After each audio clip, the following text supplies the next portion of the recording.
New Zealand's South Island is famous for spectacular natural landscapes and adventure. It's the home of stunning attractions like the Southern Alps and Fiordland National Park, where Milford Sound's sheer cliffs rise out of the water.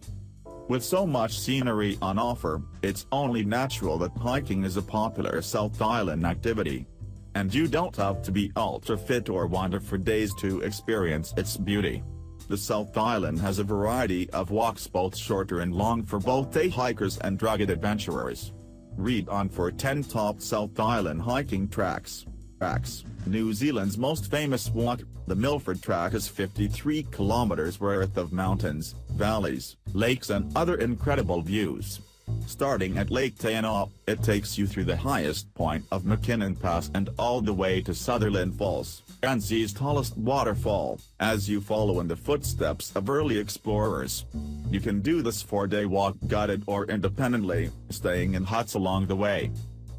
Another Fiordland National Park epic walk, Kepler Track, was specially built to show off some of Fiordland's finest features: beech forest, tussock plains, waterfalls and streams.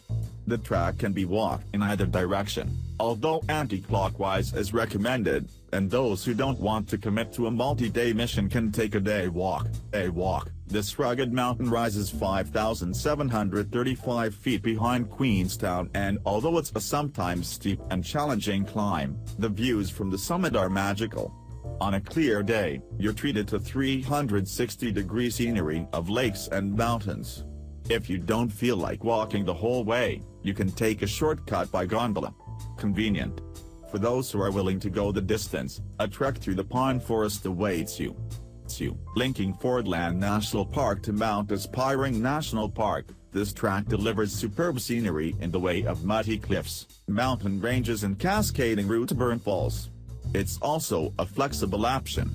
You can walk the entire 32 kilometers from either direction, or walk to one of the huts and then turn around and return the way you came, starting, or finishing, if you prefer, in the tiny town of Karamea. This 82 kilometers 4-day mega walk takes you through a variety of different landscapes, from forested mountains to limestone cliffs and open alpine country.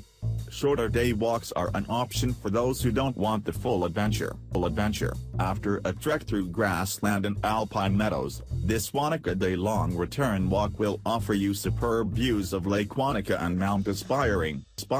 Also in Wanaka, this 7 km walk is shorter than several others on this list, but will still take you past Diamond Lake and to the summit of Rocky Mountain with views of Lake Wanaka. If you fancy an even shorter walk, you can just take a 20-minute wander around Diamond Lake. Swap the mountains for the beach as you explore the coastline of Abel Tasman National Park. With clean white sand, shimmering water and granite cliffs, this coast has the most whether you're taking a day hike or walking for the whole 3 to 4 days. Also known as Botanical Hill, this place was a survey point in the 1800s. Now it's an iconic walk with views of Nelson and the Grampians. Start at the reserve where NZ's first ever rugby game was played and be at the top in less than an hour. Starting at Belfast Street in Queenstown, this walk to the summit of Queenstown Hill can be steep and demanding. But the views of Lake Wakaipu and mountains like the Remarkables make it worthwhile. In a relatively short time frame, it's 1.5 kilometers long. You can feel like you're already out in the wilderness.